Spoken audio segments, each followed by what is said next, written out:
I've had someone ask for a selfie after bad sex because of them. Ugh. I did do it. Monét Talks. Let me tell y'all when I started adulting. When I started using ZocDoc to take care of my mental and my physical body. And if you don't know what ZocDoc is, let me tell you. It's a free app and website where you can search and compare high-quality in-network doctors and click to instantly book an appointment. Patient reviews are the tea, and I love them to tell you the truth. Stop putting off those doctor's appointments and go to ZocDoc.com/Monet to find and instantly book top-rated doctors today. That's ZocDoc.com/Monet. ZocDoc.com/Monet. Monét Talks. So y'all know she's an international girly, and I've been traveling around the world, and and I have to say, Mint Mobile has been gathering me, girl. Good reception, good internet, unlimited internet. I love her, and you should too. And for a limited time, Mint Mobile is offering 3 months of unlimited premium wireless service for $15 a month on the nation's largest 5G network. Say bye-bye to those overpriced wireless plans, jaw-dropping monthly bills, and unexpected overages. Mint Mobile is here to rescue you, darling. I use it, and I love it, and you will too. This year, skip breaking a sweat and breaking the bank. Get this new customer offer and your 3-month unlimited wireless plan for just $15 a month at mintmobile.com/Monet. That's mintmobile.com/Monet. Upfront payment of $45 required. Limited time new customer offer for 3 months only. Speeds may slow above 35 gigabytes on unlimited plans. Taxes and fees extra. See Mint Mobile for details. Monét Talks. Everybody come sit down, let's have a chat. Monét Talks. Living life gossip, chop it up, this or that. Monét Talks. Get comfortable with me, cause you on the show. Monét Talks. We just wanna know where you been, who you been with. Monét Talks. Known for his sharp wit and even sharper tongue, our guest today is literally redefining podcasting with his hit show Las Culturistas. So grab your popcorn, buckle up, because Matt Rogers is here and we are gonna get into it. I feel as though it's about time we've met. It's a ridiculous world that our paths have never crossed. Because it's truly so many mutual friends. Very. And also just you'd think that we would meet at some gay event. I know. Some faggotry. Well, you're always convention. you're always with the upper echelon. You with the A-listers. I'm Give me a break. down there on the D-list with Kathy Griffin. Okay. But no, I love you. I was so excited to get this opportunity. I'm a huge fucking fan of your work. Literally, so I did a show with Minnesota Opera in 2023, January 23, and this one your special had just dropped. Oh, really? And Pat and I sat in that hotel room and we watched and we were like, we fucking love this bitch. It's so good. Thank you. That's So good. that's some of my proudest work, and I feel like sometimes people don't really see it because it's on, like, literally. Let me take a deep breath for it. It's like Showtime with Paramount Plus, which is like I'm exhausted and winded getting through the title, but that is how people can watch it. And then so good. I take the Christmas show on the road still. I saw you at Edinburgh. Oh my God, I came to really? your You show. My show? Yes. Oh my God, life be life. Literally. So I came in, and you know how it is there where it's like you have to go from show to show. Yes. I had to leave like 5-10 early, but I think I sent you a DM that it was great. Yeah, thank you so much. I mean, girl. it was so great to see you in that environment. See, I just love that we one person show girlies. Like, would you call yours a one person show? Yes. Yeah. Well, actually, not really anymore. And I really should never say that because, as you know, it's like as a singer and someone who's up at the mic, like your accompanist is. For me, it's like I agree. Henry Kapersky, actually, you may even know him because he's very close with, like, you know, Mateo and, like, probably knows everybody. Okay. Like, you know, I don't know exactly, like, who's close with who. Potato Lane. Potato Lane. But, like, and he actually was my ex-boyfriend. Oh, really? So we dated from 2015 to 2017, and he's just so happens to be a great accompanist. An unbelievable musician. Work. So I was looking to put together like a one-person show, like a solo show with music, because I wanted to sing and do comedy at the same time, sort of, you know, meld the two. Yeah. And he was like my hostage. So basically we were living together and I was just like, okay, I want to write a song. And he was like, here we go. I have nowhere to go. This is my home. Oh my God. Working with an ex sounds like, working with a current partner sounds like jail to me. That sounds awful. He was my boyfriend at the time. Then we broke up, but we got back like together as friends just because I think it's like, you know how it is where especially with the gays, it's like you connect to people and you try it out and you have all different sorts of, positioning in the relationship, whatever, and then you kind of arrive at what you're really supposed to be. Yeah, like what that is going to be, either friendship or not. And so he and I are still very close friends. We take the show out together every year. We're going to do it again this December. And now his current boyfriend is my tour manager. Shut the fuck up. Yeah, and my assistant director. So basically, like, it's one big happy family. Girl, the gays are wild. Yeah. This is, you know what? Truly. Gays don't deserve rights because we do shit like this without rights. Or, you know what? Give us all the rights because we've actually figured out how to reach across the aisle. Okay. Because reaching across the aisle in D.C. is one thing. Reaching across the aisle in gays, it's even more difficult. And yet we thrive. I love it. You know what? Fair. That is a fair point, and I love that, man, Rogers. That was great. I mean, my thing is just like, I try to always have a situation if I have like a breakup or whatever. I've had 3 boyfriends. 2 of them I'm still extremely close with. Then the other one I just can't speak to. But it's never because I don't try. I always try. Always. Well, you have very innocent eyes. Has anyone ever told you that? Has anyone ever told me I have innocent eyes? Yeah, like I feel like I don't think anyone's ever described them as innocent. Well, when you're talking, you seem very earnest and like you're like I don't because living in Los Angeles, sometimes people have I call them la eyes. Like you're talking to me, but you're not really talking to me because you kind of want a thing and you don't really care about what I think. It's giving this, you know what I mean? It's very that. But like when you talk, like I feel like you are like just speaking truth. Like you could tell me anything, I believe you right now. Yes. Honestly, no. I was actually thinking about a lie I could tell, and then I couldn't even think of one because honestly, earnestness has become a part of my thing, and it's kind of interesting because when you're coming up in comedy, like earnesty is like earnestness, however you'd say it, is sort of like. It's like the antidote to being a good comedian because you're all supposed to be sarcastic and edgy and not take anything seriously. But then with the podcast, I've found that as it's become more successful and as we sort of expand to, interviewing people that I'm more earnest about. Yeah. For example, like someone like Mariah Carey. Mariah fucking Carey. Crazy. And so I have to drop everything and be like, no, all bullshit aside, it is important to me to let you know you are this important to me.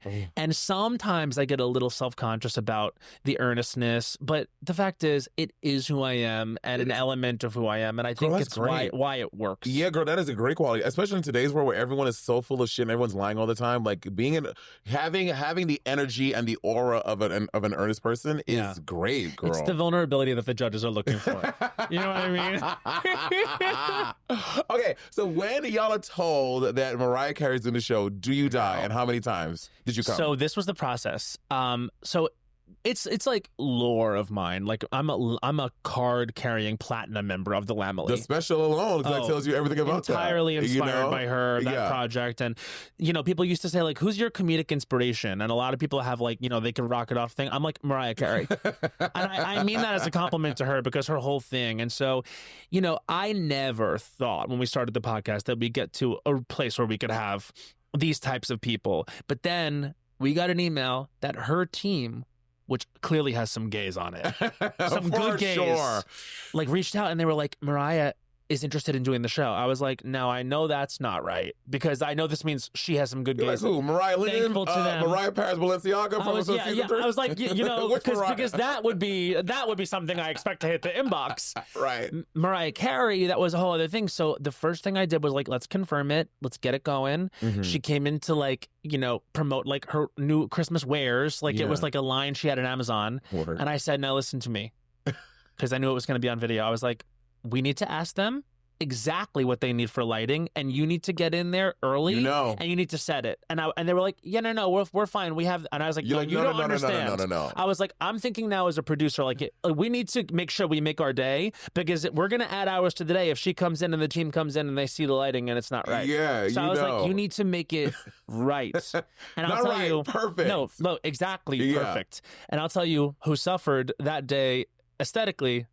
Me. Because the lighting was good for her and it wasn't hitting on me. I looked like sweaty, pasty, and more. But Mariah looked perfect. Yes, girl. When that episode dropped, I was like, those bitches better work. Mariah Carey sitting right across. Not normal. Oh, and it was also one of those things where it's like, okay, so then when she's sitting there, you have to talk to her, right? Yes. So I'm thinking like, okay, do I do this like normal sauce? Like, because Bowen and I will really just sit there and just sort of go. Yeah. And so we did with Mariah. I also don't really need a refresher on Mariah. I'm encyclopedic. You know everything. Yeah, like her book, the meaning of Mariah Carey. Okay, it is one of my Yeah. I want to say top 5 books I've ever read, because Yeah. I read it. So what I do when I know, especially the artist is narrating it, I will read it and like listen to it at the same time. And the little things where she's like singing in the audiobook. I did the same and thing she gets as you. emotional and crying. I'm like, oh my God, this is y'all. If y'all had to listen to audiobook, it's so The good. audiobook, she deserved a Grammy for that. But the Grammys keep playing with her. They have for years. But like she's only won 5.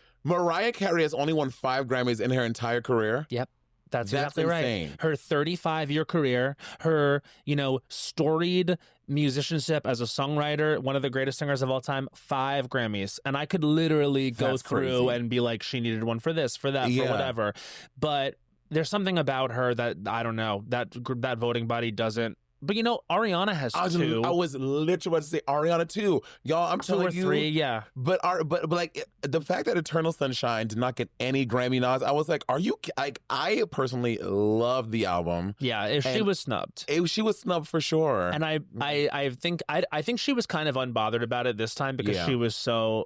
She got her Oscar nomination. Yeah. So at that point, it's just like, okay, Grammys, fuck off. Yeah, fuck and that. she is a Grammy winner, so it can be said. Yeah. But it's just like when you listen to that album and you really dig in, some of my favorite videos on YouTube are like ones where it's like Ariana in the studio or layering her vocals or tracking. I'm like, no, people don't just do this. Right? People don't just do this. The fact so is, good. she could go in there and create an album like by herself. That's talent. Probably with an engineer and her. Yeah. Like, and not everyone can say vocal producing herself, stacking her own vocals, doing all of it. Like I'm like, it is so impressive to watch. I don't think the general like Gen Pop. I say No. I don't think they get it. I'm like, y'all, that is a lot of talent to be in and adding those layers and doing. It's so impressive. No, if you listen to We Can't Be Friends and you just actually really sit there, smoke a little weed, sit there in the dark, yeah, and literally just listen to how many vocals are in there. Yeah. If you can hear them, He's like so because good. it's crazy. Like the production vocally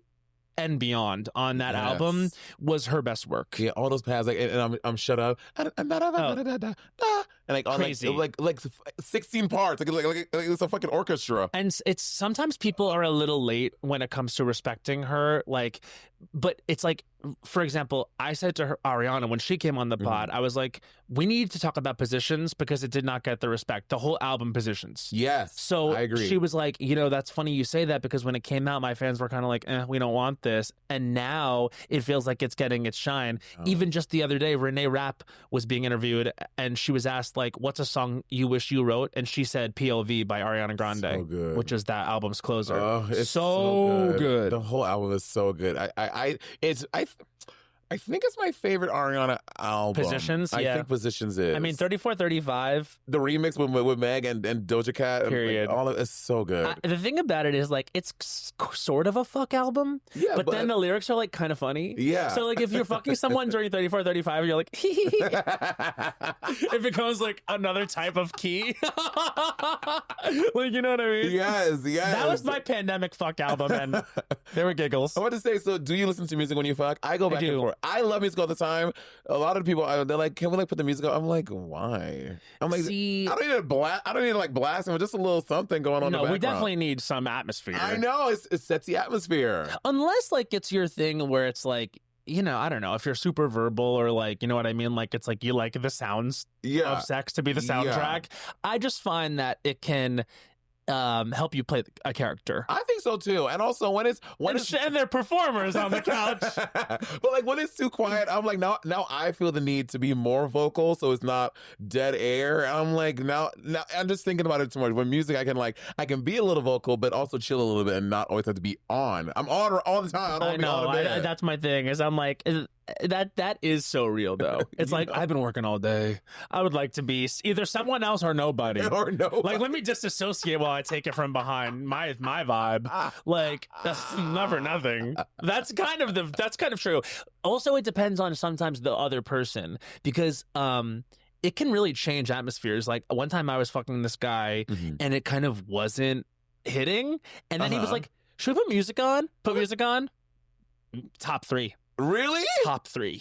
Okay, but at what point in the fucking hour? Hi, Joe. Shout out to Joe. You know who you are. Would love to see you again. So do you have a sex playlist? So I have like 2 or 3, depending on what the vibe is, that I got actually from my friend who's an OnlyFans creator. Oh, word. And he was like, these are the 3 podcasts I like. And there's one that's more like real up-tempo. It makes you feel like you're like at Ospinoff or something. You said these are the Did I say podcasts? I was like, you listen to podcasts? Certainly not. Yeah, I listen to Sibling Rivalry while I nut. I love it. I love that duet. Best duet since When You Believe. Sibling Rivalry. No, I'm kidding. But like music, there's like one that's like more up tempo, make you feel like you're like, you know, if you want to like pop up and like do your thing. Yeah. And then there's one that's more like flow, that's like we're kind of vibing. And then there's one that's more like sensitive, emotional, whatever, which can get a little I think that's cagey sometimes. No, but like I think that one is reserved for like repeat offenders. I'm like, you know what? Last time, you know, I like that one. I like that. I feel like I like to keep it. Well, I'm kind of out of my Grindr era, to be honest with you. Are you really? Yeah, because that is one thing I will say is that's different now. First, I was just about to say, so like I feel that a little bit. I was just in Barcelona for Pride. I just went for my first time I've ever gone. Not first time, like second time. You can't be on Grindr. A girl. No. But I will say, you know, because she's been up in the gym working on her fitness and everything, the attention I'm getting now that I have like changed my lifestyle is so different than when I was just drag. Right. Like before my account was always been reported for like impersonation, whatever. Yeah.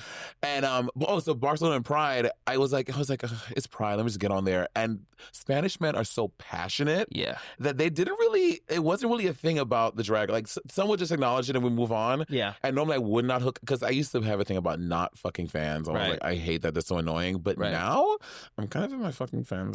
I understand that because you know what? Like sometimes they really do bring their A game. Oh, 100%. But also sometimes some people are, it's literally a boner killer. They're like, I'm just nervous. I know. And then I get in my head like, oh, was I not giving something? Same. But I get that. Like I understand, and that happens. You know what I mean? Yeah. Like especially like when people get into their 30s and 40s, like it's not going to be up and bricked on go every single time. But my thing is just like, as long as people are honest beforehand, I'm good. Don't try to surprise. Like, I have no idea who you are. I've had someone ask for a selfie after. Period. No, I've had someone ask for a selfie after bad sex because of them. Ugh. I got over to someone's house one time.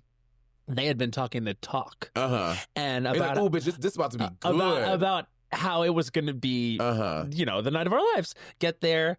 He lets me know his rib is broken.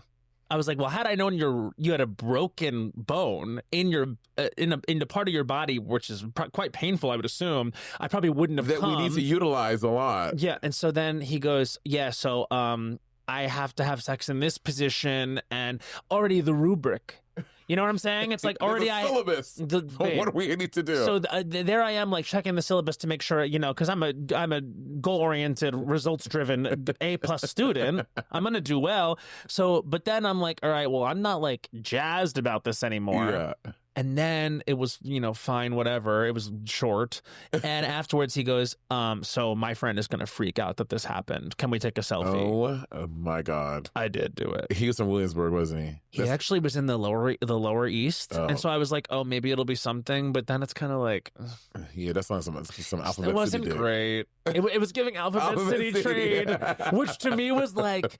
Alphabet City Trade was my whole thing when I was in my 20s in New York. Red. You know what I mean? Like, oh yeah, I would fuck a Mark. I'll fuck a Collins. You know what I mean? Back in the day, Marks, Collinses, like all types. And so basically, I was just like I used to be the person that was like out drunk in my mid-20s, being like, I don't want to go like all the way home, so let's get on Grindr so I can have somewhere to sleep tonight.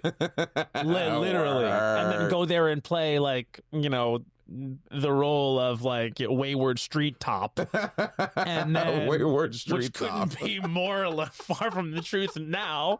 But yeah, anyway, It says that. Wait, so you're from New York City, born and raised? I'm from Long Island. But then yes, so went to New York. You know what? I always tell someone like just say when someone asks like I'm from just New York. New York, you're from New York. Because then like people can believe what they want. What they want. But I'm from Long Island. What stop on LIR are you? So I graduated from Islip High School, which does have a train stop, but the way you'd get there is Babylon. Like that's I guess the one that is most well known around me. Babylon. Yeah. And were you a Fire Island girly before it was? You know what? Not really. Same. I didn't go to Fire Island until like my mid to late 20s. Isn't that funny? And like you're you're such like a New York icon. Yeah. But the thing is, like, it did take me a while, to be honest with you, to get out of my own way. I was pretty slow to like feel confident in myself. To get out of my own head and going someplace that centered like partying and sex in that way. Got you. I think because you're so beautiful. Well, girl, but likewise. But you know what I mean? That's not what it's about. Yeah. It's more just about like getting over your self-consciousness and all these different things. Yeah. And so luckily, by the time I was 27, 28, I kind of did step into something. I had a couple times where I went and had a good time. And one time I took acid on Fire Island. I had like revelations. So that kind of helped. But then when I was 30, I think 31, that's when I found out that Jill Kim's movie was gonna go, and I knew I was cast in it, so I was like, all right, let me go there and like experience her, really let myself go. Gotcha. So I went and I had like one iconic trip where I was on one. Like it was that sounds great already. It was what it was. And then we shot the movie, and I felt like by the time we shot the movie, I had like a variety of different experiences and really understood the anxieties around that place.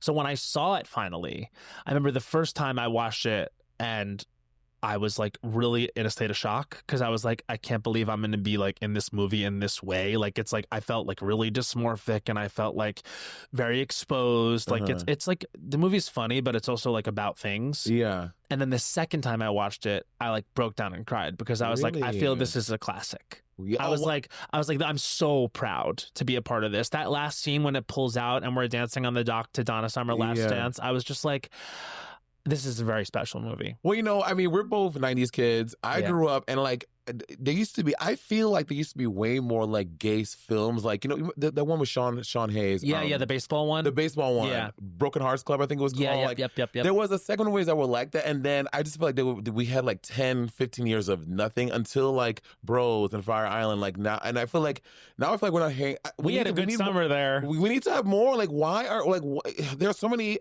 very like funny and talented gay people out in this world. Like, give us more gay movies. You know what I think? I think two things. One, I think people need to watch Bros again. And I think people need to give Bros another chance. I think so too. Because Bros was people very love Fire funny. Island and shit on Bros. Here's the thing, like I actually, it was at the time it was a little uncomfortable because it felt like we were these two movies coming out in the same summer.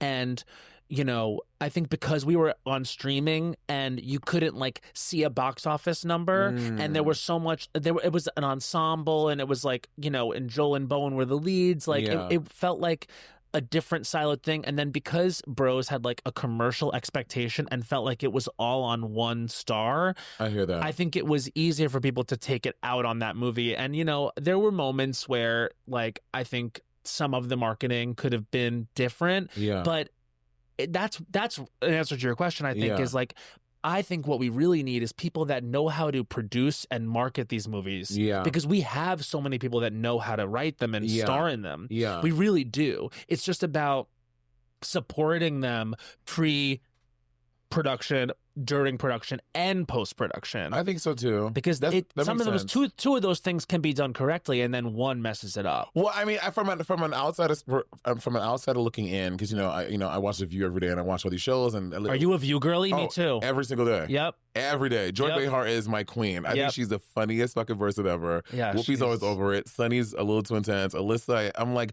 do I like Republicans now? But I hate her the next day, and then you know what I mean? It is a little bit love-hate with 100%. all of them, but you know what? That is what it's supposed to be. Yeah.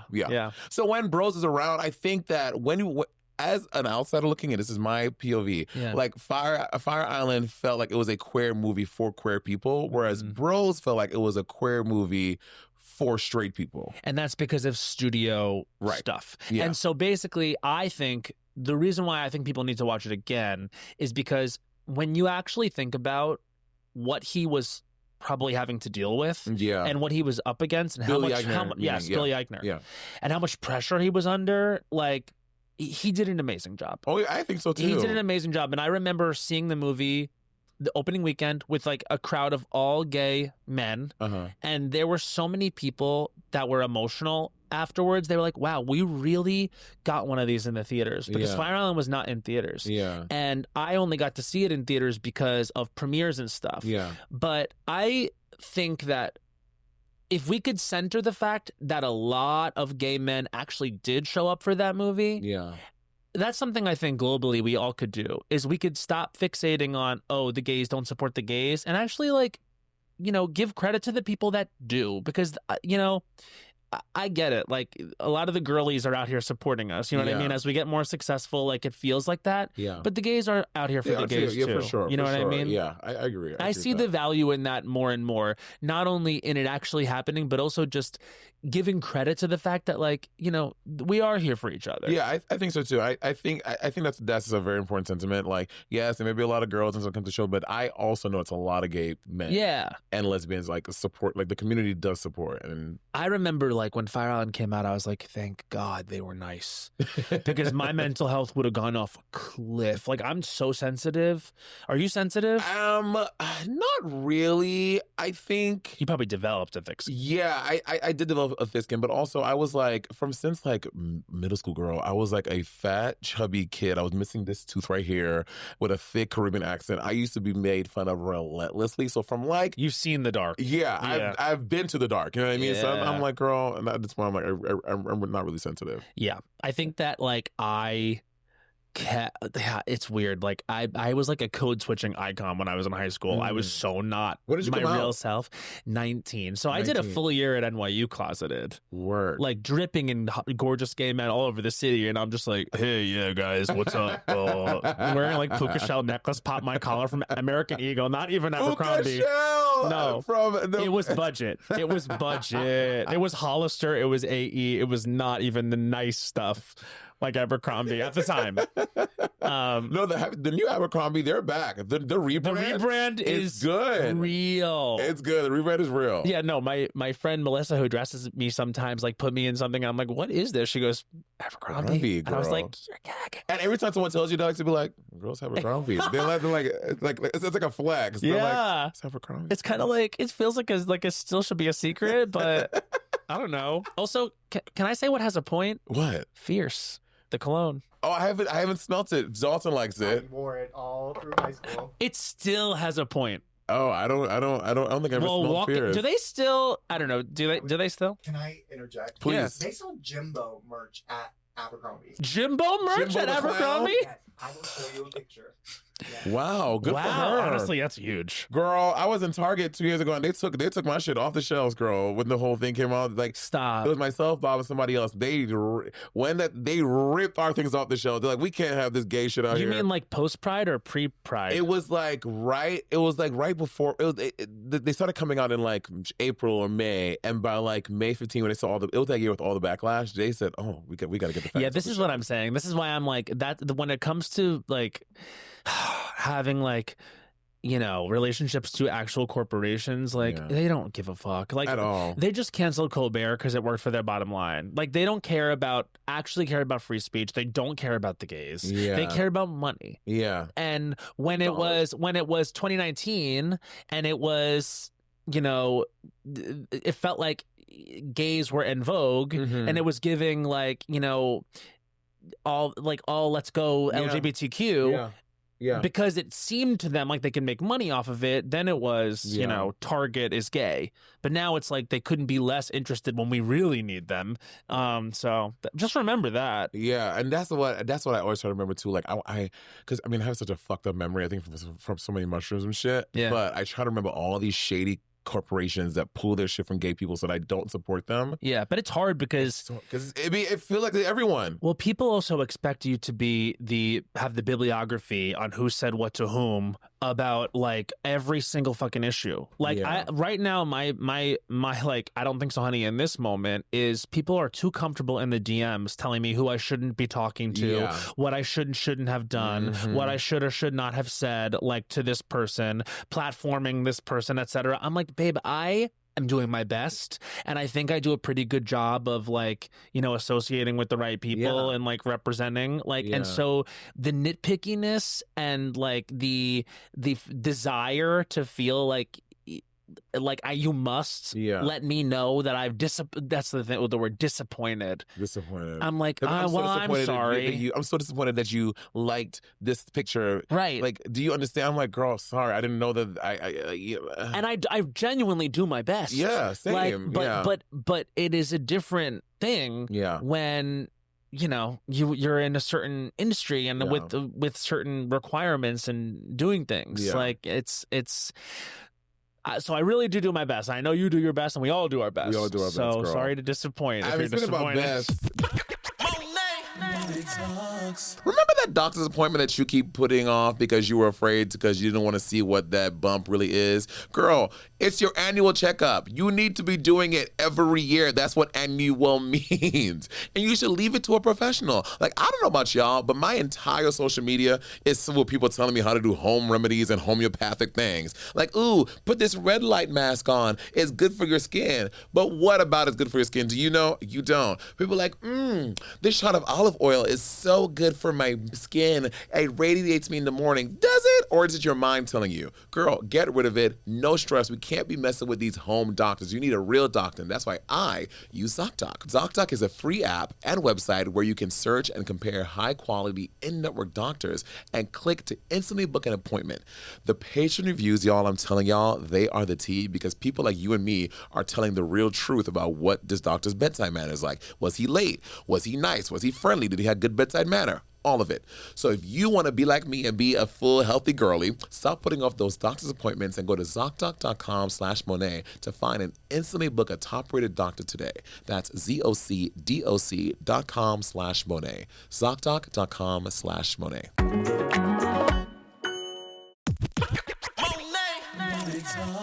So I was recently in Barcelona and I was gagged that I had full internet, unlimited internet, and I was living my best life. And I was like, oh, when I come back home, girl, this bill is going to be too much. I'm going to be over it.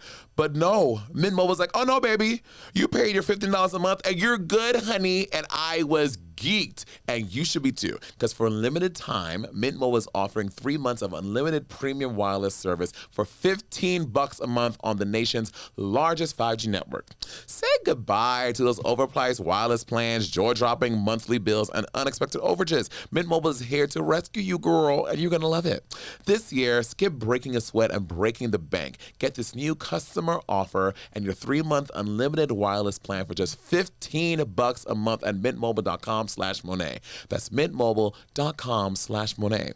Upfront payment of $45 required. Limited time new customer offer for first 3 months only. Speeds may slow above 35 gigabytes on unlimited plans. Taxes and fees are extra. See Mint Mobile for details.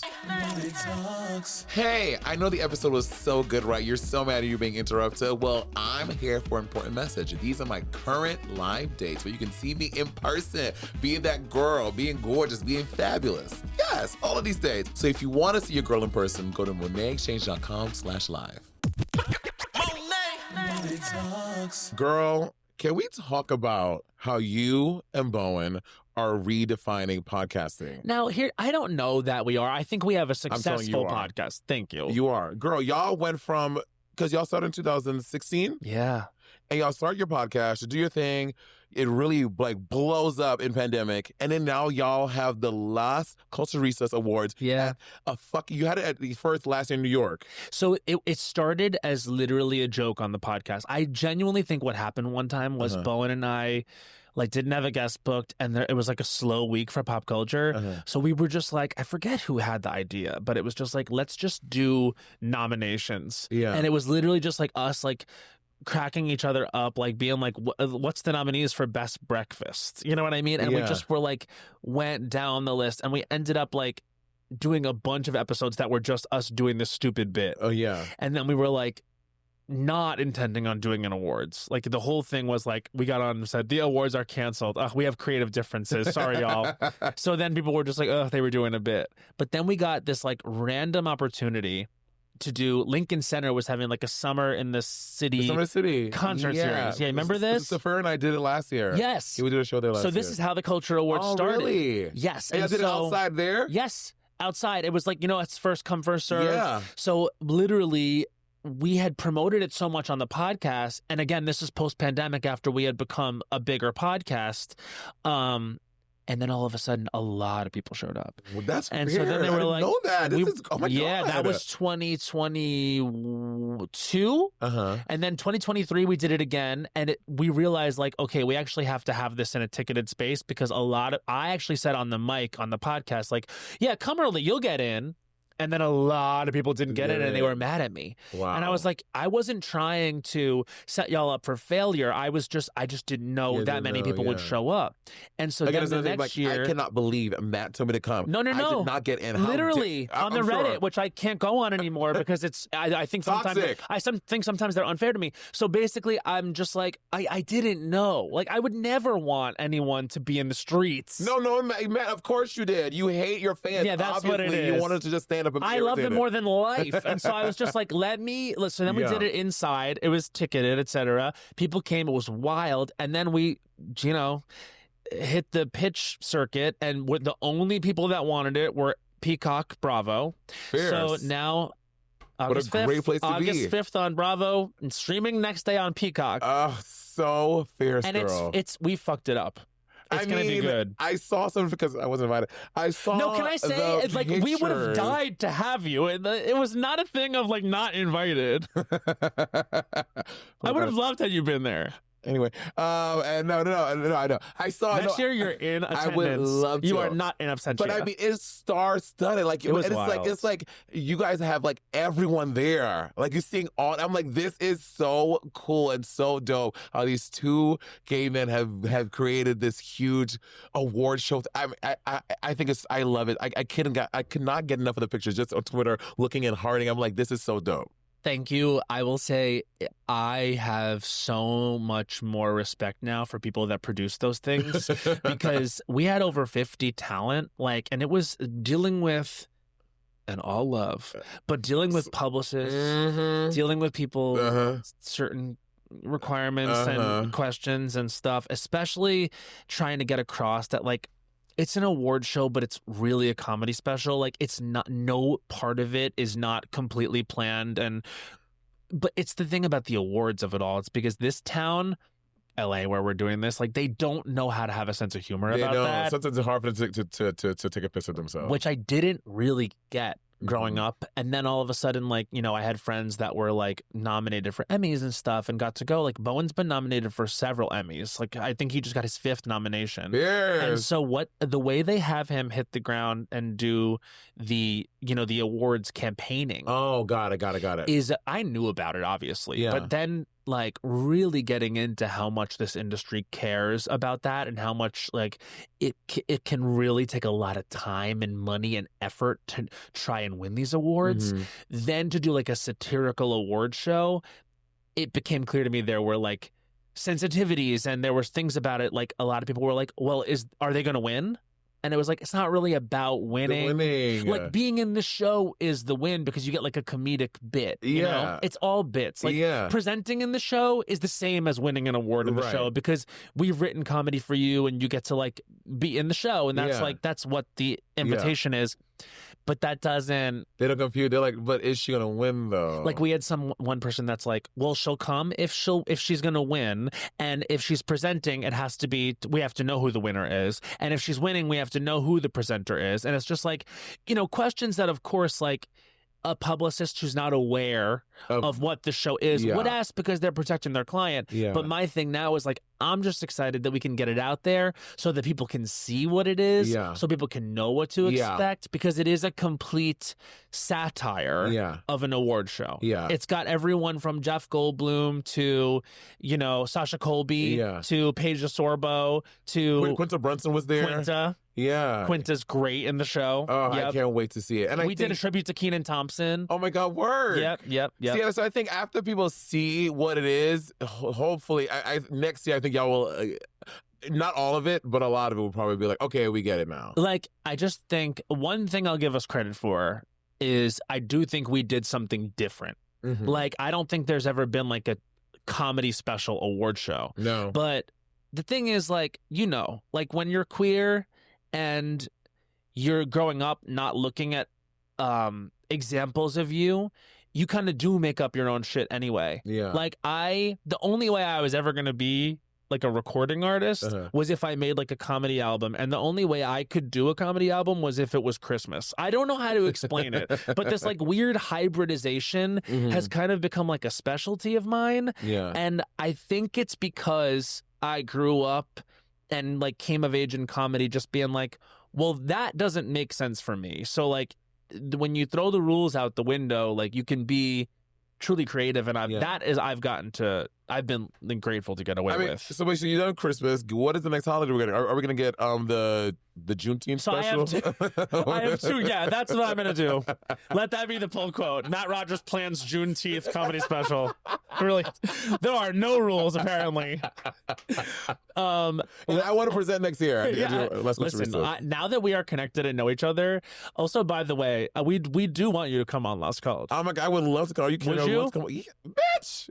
I would die. It'll be so fun. Okay, that'd be fun. It'll be such a kiki. Okay, that would be fun. Would love. Are you out here all the time now? I'm out here all the time, but I'm in New York at least once a month. That's what I'm saying. It's like you're so synonymous with New York City for me, but then you live in LA. Yeah, I'm going to be in New York like literally in like 2 weeks for a thing. I'm in New York like once. So you're bouncing back and forth. All you're the like time, me. Yeah. I mean, that's another reason why I'm so surprised we haven't met is because I feel like we have the same lifestyle. Reason I came to LA was because it was pandemic 2020. Yeah. And New York was so cold. Vibes. And the winter of pandemic was so cold. We had so much snow. And me and my assistant, Patty, we were walking through. I was doing a gig with Truly Hard Seltzer. I was doing this thing for them.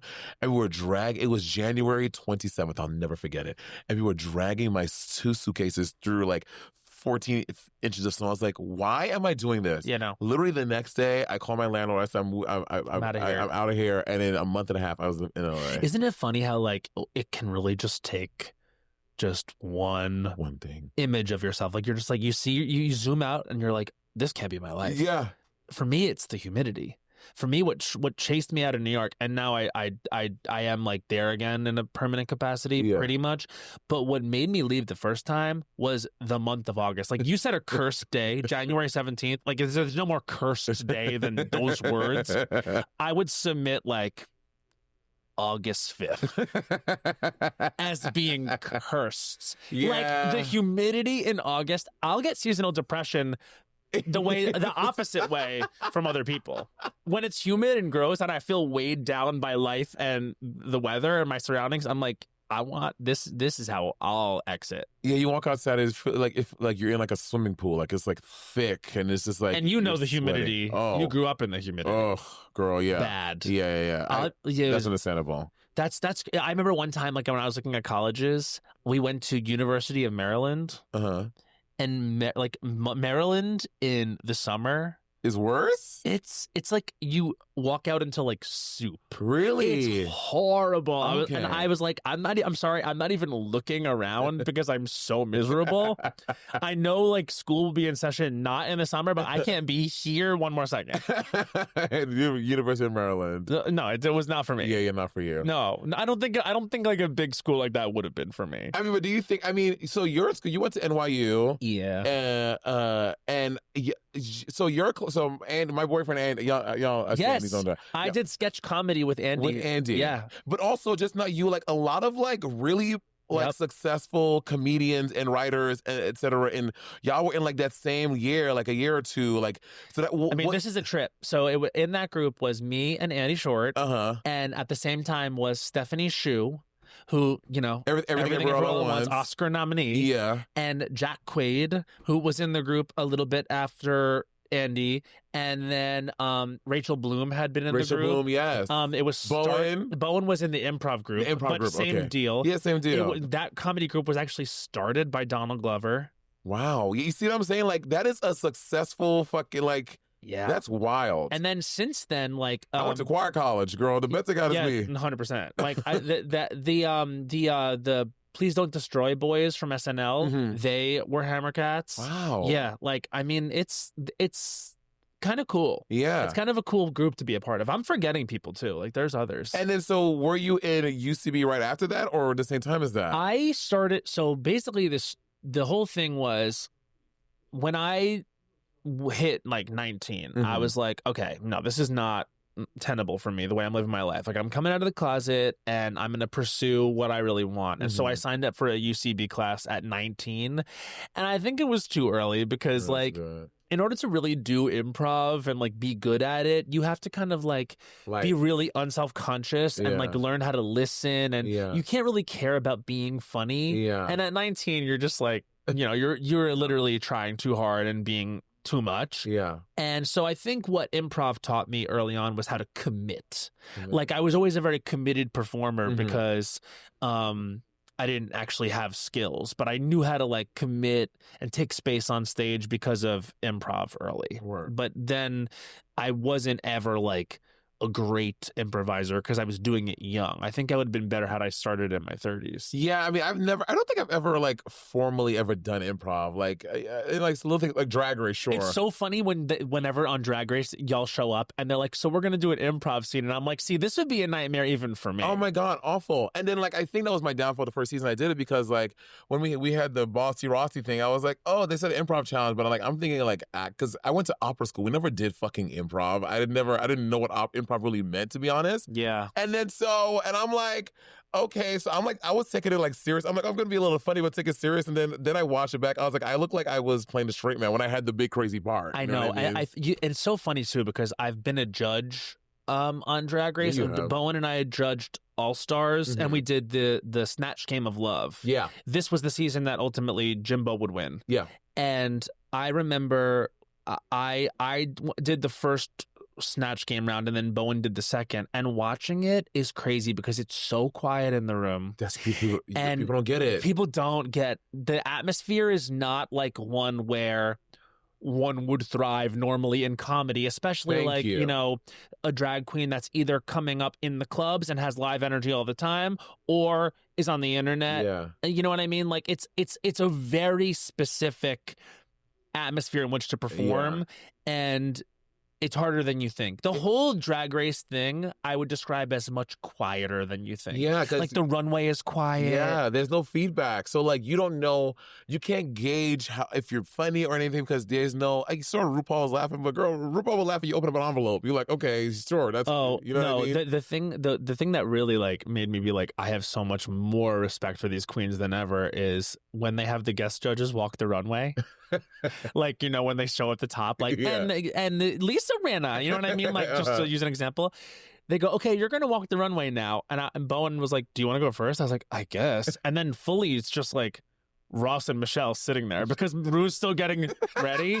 And like Ross and Michelle just like sitting there while I like do my runway bit, which like, I don't know, like, you know what? But I was just like, damn. Yeah. And then when the queens like walk first to music, that's the other BTS, is like they walk twice. Yeah, you walk twice. Y'all walk with the music, and then you walk in the quiet while people say the joke. Yes, and you're hearing your heels hitting the thing, and it's just like, girl. By the way, the biggest gag. What? So we were there on an episode where the lip sync was to Dua Lipa, Hallucinate, and I forget who was it. Oh, it was Dawson's checking it out. No, yeah, it was whatever. It was a really good lip sync, but what I didn't realize was what the sound is when a death drop happens. Oh, girl, it sounds like the building's gonna fall apart. It is really. And I just turn to Ross Matthews, and he just goes, looks at me and just without missing a beat goes, every time. Every time it's a panic attack. And imagine doing a show with Jasmine Kennedy. Jasmine Kennedy. That's who it was. Imagine doing a show with Eureka. Every time that bitch did a split, a Shanae turn, girl, I was like, Cannonball. Girl, there's a tsunami in Japan right now, girl. This building is gonna be countries wiped off the face of the map. I literally, like, the experience of being there was such a. I've gotten to go back a few times actually, like, and it is very, very impressive what people get away with. And you do understand sometimes why people come back for All Stars and have like galvanized, because they know what it is. Yeah, exactly. You know what like, it is now. If you've done really well the first time, it's in spite of the situation, not because you. It feels like, you know, it's just a lot harder than people think. Yeah, 100%. Wait, I want to play a game with you. Let's do a game. I can't believe this. I know. It never feels like enough time. Never. Okay, we're going to call this the Gaggies, okay? Okay. So I'm going to read out a series of made-up, absurd, hyper-specific culture award categories. Okay, love. And then we're going to debate who would win. Okay. Best song in a gay awakening. Okay. Best song in a gay awakening. I feel like, you know, for a gay awakening, I'm just thinking like, what are like movies I've watched where like it was soundtracked by something that had made me like come alive as a gay person. And Brokeback Mountain. There was like a song. There was like an Annie Lennox song in that, but it wasn't like giving me it wasn't the giving song. Yeah. You know what movie like I think like I imprinted on when I was like 5 years old was Clueless. Oh yeah. So Clueless, like at the end of the movie when Alicia Silverstone and Paul Rudd kiss. Yes. There's this song playing. It's like it's something like tenderness. Where is the tenderness? I don't know that song. It's so good. And like I literally like I just remember watching them kiss. And mind you, they were like step siblings. I know. Oh my God, they sure were. They were. But Paul Rudd was so cute, and I wanted to be her so bad that I was just like, that song for me like jumps out. But then also, I guess like I don't know, When You Believe, Mariah and Whitney. When You Believe, that's a good one. That's like that just made. This is the truth. What? One time, Mateo and I were at the Duplex. And we were doing my ex Henry was playing the piano at the Duplex Cabaret, and Mateo was like, "We need to do a duet." Mariah Carey and Whitney Houston. That is every time. And Mateo. I was like, okay. I was like, I think we have different voices. Girl. So Mateo was like in the basement and could find the lower key, and I'm trying to sing up here. So I'm flopping, doing like Mariah's key, and Mateo, this can only happen when you ask. Mateo always does that shit. And I'm just like, but I can't do that. Yeah. So I have to be like, and it's easy to give in. But you got that though, girl. Bitch, and right now with a big breath. But like in front me having flop sweat in front of the whole group, I was like, Mateo, you really had me screeching and screaming, and you get to show off your like bass king vibes. You know what I mean? Mateo. What a man. Worst celebrity couple mismatch. Worst. I think girl, second time is done. J-Lo and Ben Affleck. Call it, girl, hang it up flat screen. Yeah, but you know what though? Me, a comedian who knows rule of threes. One more time. You think one more time? One more time in 20 years. No, in 20 years. Yeah, isn't that the spacing? Oh yeah, that was between the first. No, it wasn't 20. I feel like they're not done. They have to be. Call it quits, girl. I don't know. What's said you about Katy Perry and Orlando Bloom? Ooh. I was a little surprised. I was very surprised too. They seem to be so in love. But then I think like the way that everything has happened in the past like year, 18 months for Katy Perry, like it can't have been like a good situation.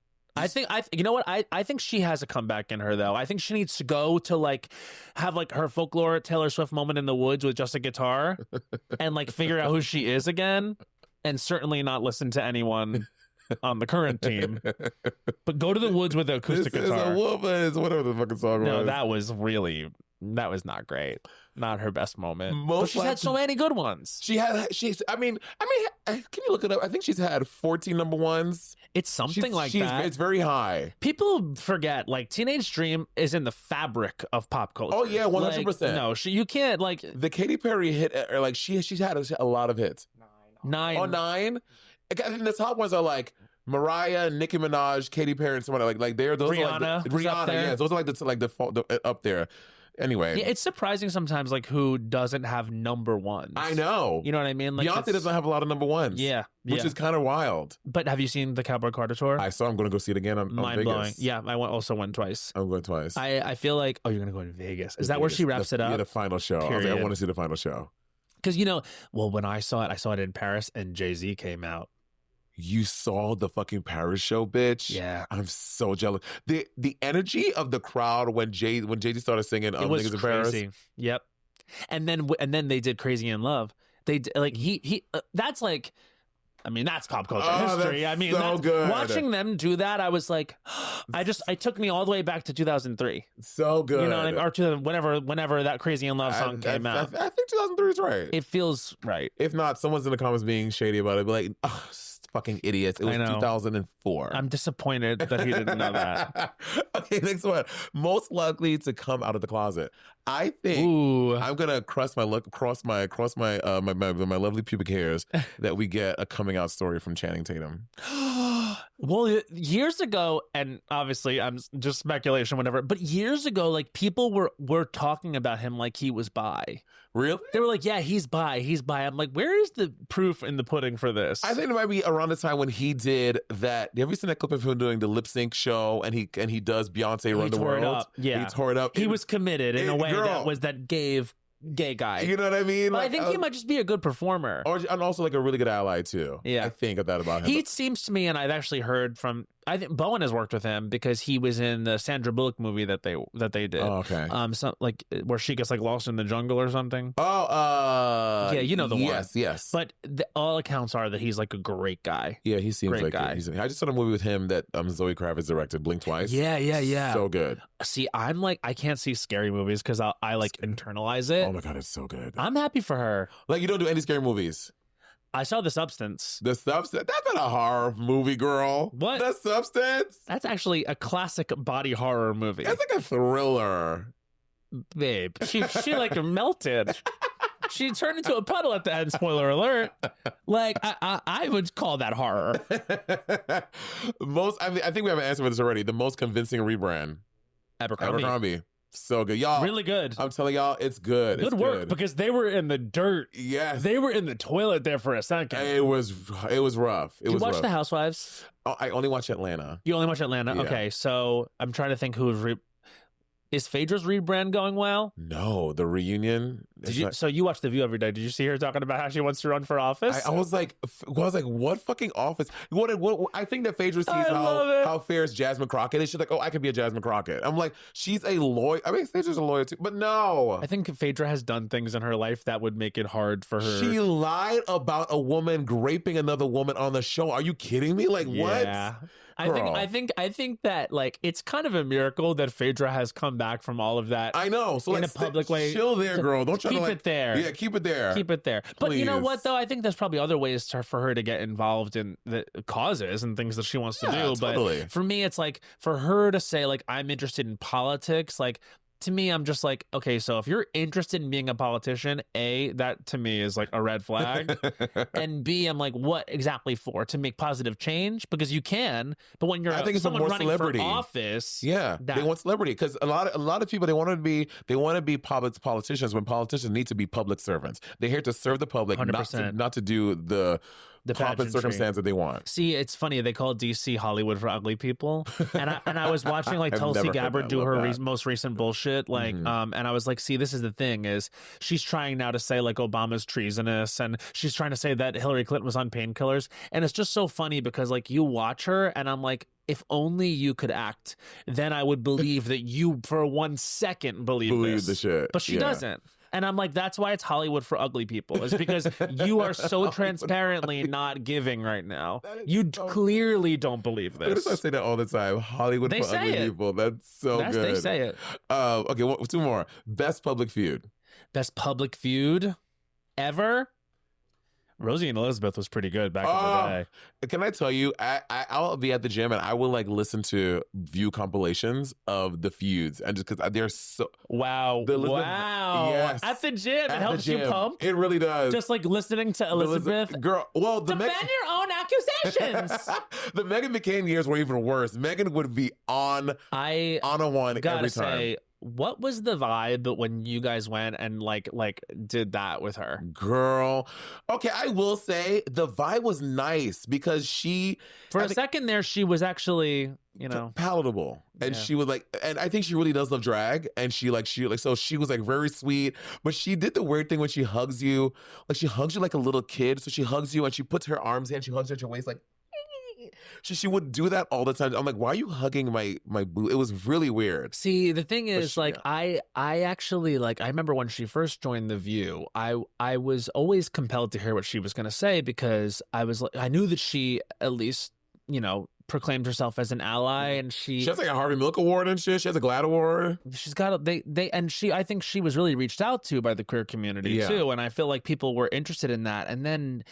Now it's like you kind of see where it's gone, and it's disappointing. And I do think like on the show sometimes I got the vibe that she was just like too overwhelmed by the responsibility of getting the GOP message across or like trying to represent and it just wasn't a fit for her.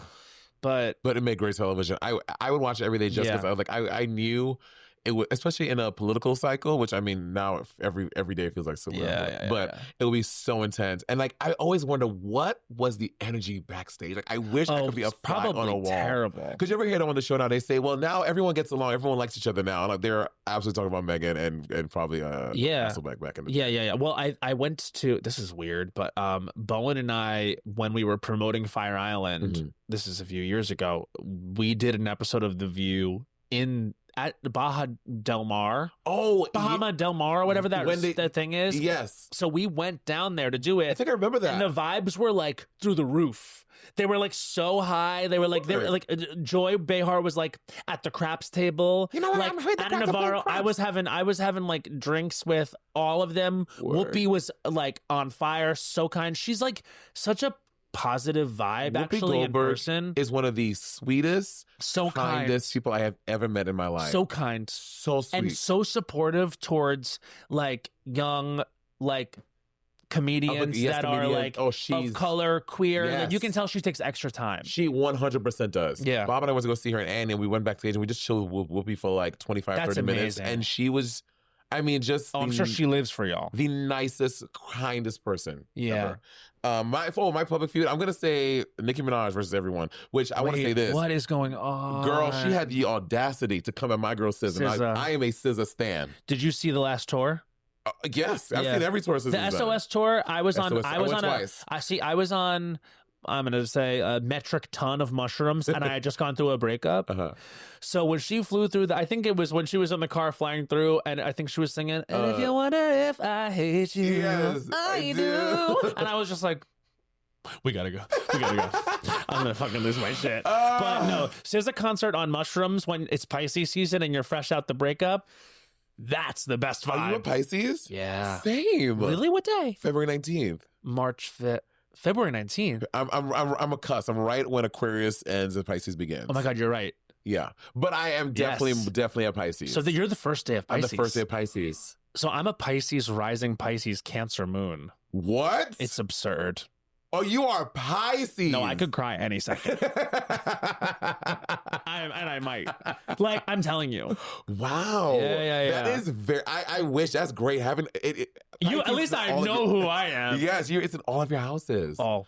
Wow, that's cool. And then like all my closest friends are Scorpios and Cancers, and I just found out that Scorpio was a water sign. I thought it was like a fire sign, but yeah, I think because it sounds like hard, but yeah, Cancer, Scorpio, Pisces. That's my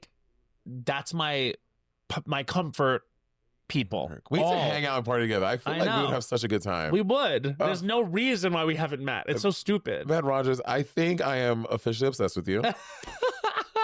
Well, I already was. I have to say, I think that Pound the Alarm was the best lip sync. I think so too.